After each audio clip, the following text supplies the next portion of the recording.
Good morning guys, it's me again, Leticia's Kitchen. For today's vlog, magluluto ako ng squid. So bali ito yung napamili ko ngayong araw na squid.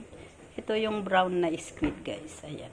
So ito na yung nakat ko na kasi yung yung pinakaulo niya. Ayan. Nakat ko na yan. So na-slice ko na yan, ayan.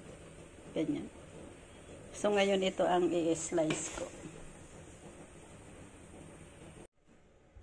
So, ito na guys yung squid.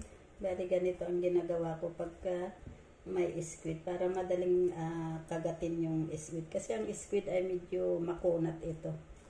Pag hindi hinati-hati ng maliliit sa gitna. So, ito guys. Tapos, mamaya ito ay ilalaga ko. Ipapakita ko sa inyo kung paano ko ilaga. So, ngayon ikakat ko lang muna siya. Tapos, ito guys ay masarap sa wasabi. Wasabi ang nito, sauce niya. Bali ito guys ay hindi siya yung pinapakuluan na matagal.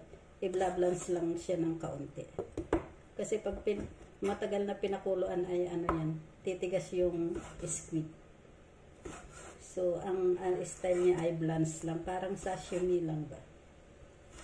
So ayan.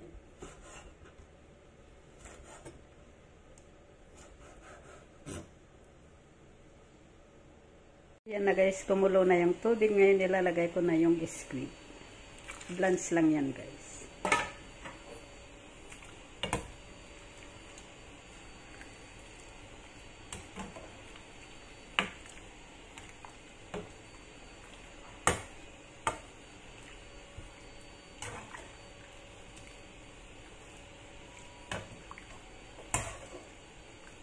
So yan na guys, pwede na.